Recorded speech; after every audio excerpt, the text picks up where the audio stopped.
नमस्कार दोस्तों, मैं माला सियाल चैनल पर आपका स्वागत है।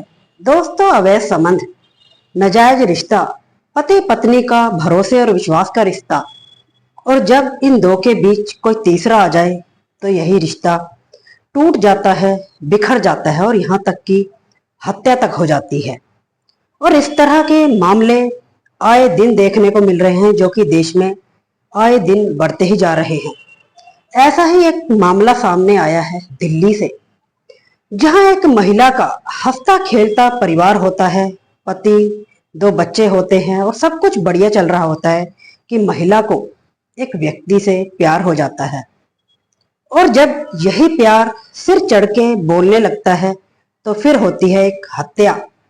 हत्या भी कोई एक नहीं होती, दो दो हत्याएं होती हैं। तो चलिए दोस्तों, इस मामले को शुरू से शुरुआत करते हैं कि आखिरकार पूरा मामला क्या है, इस घटना की पीछे की पूरी सच्चाई क्या है। तो चलिए करते हैं शुरुआत कि उस महिला की लाइफ में ये लड़का कैसे आता है, कैसे इनकी प्रेम कहानी की शुरुआत होती है और फिर हत्या कैसे होती है। तो चलिए करते हैं शुरुआत।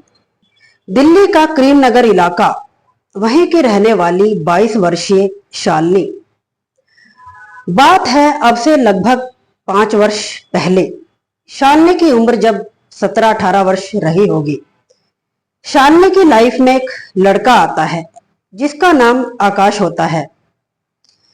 दोनों की बातचीत होती है और बातचीत धीरे धीरे दोनों का जो प्यार मोहब्बत का रिश्ता है शुरू हो जाता है। दोनों की मुलाकातें होती हैं और अब प्यार मोहब्बत इस कदर बढ़ जाता है कि दोनों लिविंग में रहना शुरू कर देते हैं। अब आकाश का कहीं ना कहीं शालिनी से मन भरने लगता है और वो अब शालिनी से दूर हटने की योजना बनाता है।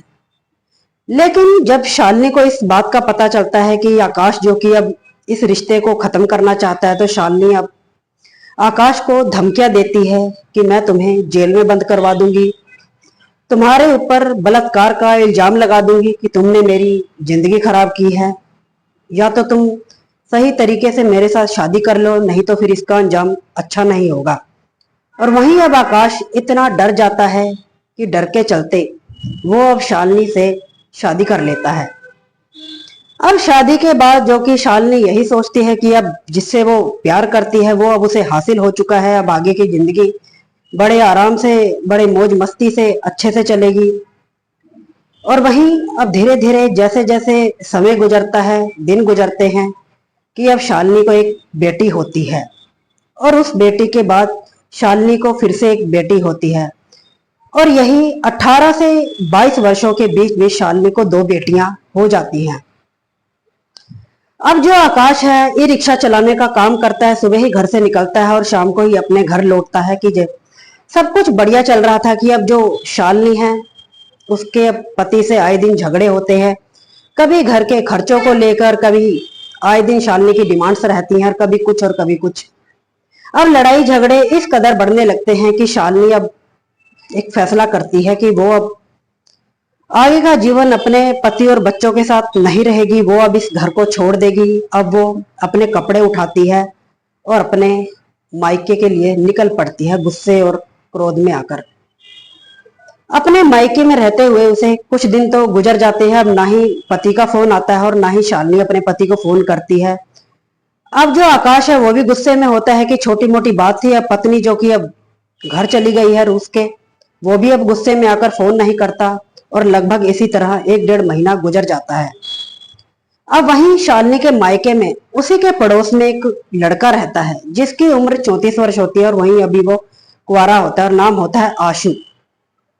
अब जो शालिनी की जो बातचीत है आशु से होने लगती है और धीरे धीरे दोनों का जो एक प्रेम संबंध शुरू हो जाता है। अब जो दोनों धीरे धीरे चोरी छिपे मिलना शुरू भी कर देते हैं। अब कहीं ना कहीं शालिनी आशु से बात करती है और दोनों लिविंग में रहना शुरू कर देते हैं आशु के घर में। अब जो माता पिता होते हैं उन्हें भी पूरी बात का ही पता होता है, क्योंकि पड़ोस में ही रह रही थी बेटी अपने प्रेमी के साथ। अब जो घर परिवार के माता पिता हैं, परिवार के लोग हैं, शालिनी को काफी समझाते हैं कि बेटा तुम्हें अपना घर देखना चाहिए, अपने और पति और बच्चों को ऐसे छोड़कर नहीं आना चाहिए था, तुम्हें अब अपने ससुराल जाना चाहिए।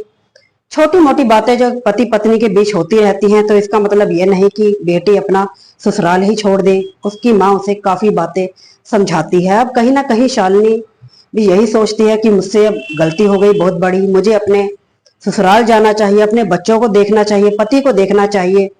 अब कहीं ना कहीं उसे समझ आती है। और वहीं जो आकाश होता है उसका पति भी अब शालिनी को फोन करता है, उससे बोलता है कि अब तुम वापस आ जाओ, अपने बच्चों को देखो और बच्चों की देखो क्या हालत हो रही है। और वही शालिनी अब अपने ससुराल आ जाती है अपने प्रेमी को छोड़कर। वही अब फिर से अपने पति के साथ अच्छे से जिंदगी बिताना शुरू कर देती है। पति जो कि अपनी पत्नी की गलतियां माफ कर देता है, कुछ बोलता नहीं इस बात पर कि क्यों तुम अपने मायके गई और कैसे आई, कोई ऐसी बात नहीं करता। अब जो जीवन है फिर से अच्छे से चलने लगता है। कि अब एक दिन ऐसा आता है कि शालिनी को पता चलता है कि वो अब गर्भवती है। गर्भवती कोई 2-4 दिन की नहीं बल्कि 3-4 महीने की गर्भवती होती है। अब शालिनी अपने पति आकाश को बताती है कि वो गर्भवती है।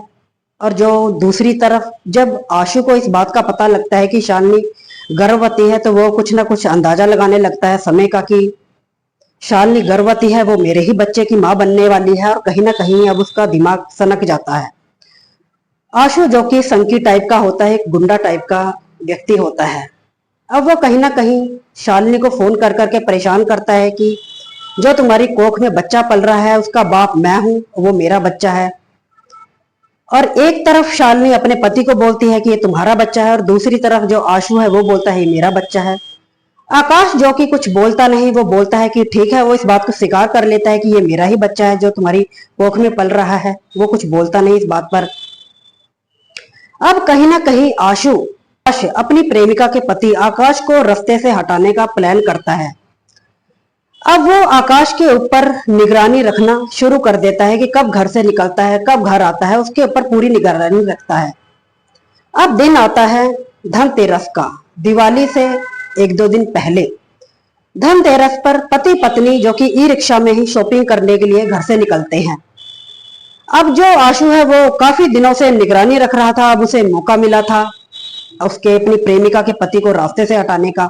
अब जैसे ही रास्ते से जाते हैं कि आगे से आशु आ जाता है और उनकी ई रिक्शा रोक लेता है और एक बड़ा सा चाकू निकालता है। चाकू से आकाश के ऊपर 3-4 वार करता है, उसे लहूलुहान कर देता है। आकाश जो कि खुद को बचाता हुआ भागता है, और वहीं जो आशु होता है, आशु उसके पीछे भागता है। और अब बीच में शालिनी आ जाती है। अब कहीं ना कहीं आशु और गुस्से में आ जाता है कि मेरी प्रेमिका शालिनी जो कि मेरी प्रेमिका है और अपने पति का साथ दे रही है और अपने पति को बचाने की कोशिश कर रही है, तो गुस्से में आकर शालिनी के पेट में भी 2-4 चाकू मार देता है, उसे भी लहूलुहान कर देता है। अब आकाश कहीं ना कहीं पत्नी को बचाने के चक्कर में वही चाकू आशु से छीन लेता है और आशु के ऊपर 3-4 वार करता है चाकू से। अब जो तीनों हैं लहूलुहान हो जाते हैं और वहीं रोड पर पड़े हुए तड़पते हैं। अब जो आसपास के लोग होते हैं सभी वहां इकट्ठा हो जाते हैं। थोड़ी ही देर में वहां काफी भीड़ इकट्ठा हो जाती है। अब आनन फानन में उन तीनों को हॉस्पिटल ले जाया जाता है और वहां उसकी प्रेमिका शालिनी जो कि दम तोड़ देती है और जो उसका प्रेमी आशु आशु भी दम तोड़ देता है। और वहीं जो आकाश है वो एक जीवन और मृत्यु के बीच झूल रहा है। और इस तरह से इस अवैध संबंधों का एक प्रेम कहानी का अंत होता है। वही जो आकाश है उसकी हालत अभी काफी नाजुक है, उसका इलाज हो रहा है। और वहीं अब पुलिस को सूचित किया जाता है। पुलिस घटना स्थल पर पहुंचती है और वही जो आकाश से भी पूछताछ कर कोई बात करने की हालत में अभी नहीं है। तो वही दोस्तों, आज की कहानी सुनाने का उद्देश्य किसी का दिल दुखाना या किसी को परेशान करना नहीं है, बस आपको जागरूक करना है कि दोस्तों एक पति पत्नी का एक छोटी सी बात को लेकर झगड़ा हुआ था, घर की ही किसी चीज को लेकर। अब पत्नी इसी गुस्से में आ जाती है कि वो अब अपने मायके में आ जाती है। मायके में उसके पड़ोस के एक युवक से प्रेम संबंध हो जाता है। अब प्रेम संबंध इतना ज्यादा बढ़ जाता है कि दोनों लिविंग में रहना शुरू कर देते हैं। अब लिविंग में रहते रहते जो आशु होता है वो एक संकी टाइप का होता है। अब वो कहीं ना कहीं शालिनी से प्यार करने लगता है और शालिनी जो कि और जब उसके घर परिवार के लोग उसे समझाते हैं कि तुम्हें अपने बच्चों को देखना चाहिए, अपने पति को देखना चाहिए, वही शालिनी अब अपने बच्चों की परवाह करते हुए, पति की परवाह करते हुए अपने ससुराल वापस लौट आती है। अब जो आशु है, कहीं ना कहीं उसे पता लगता है कि उसकी प्रेमिका गर्भवती है। अब वो कहीं ना कहीं आगे का जीवन अपनी प्रेमिका के साथ बिताना चाहता था, इस बच्चे को दुनिया में लाना चाहता था, अपना नाम देना चाहता था। तो दोस्तों, आपको यह जानकारी कैसी लगी कमेंट सेक्शन में जरूर बताइएगा। मिलते हैं किसी और नई वीडियो में, तब तक के लिए नमस्कार। अपनों का ख्याल रखें, सुरक्षित रहें।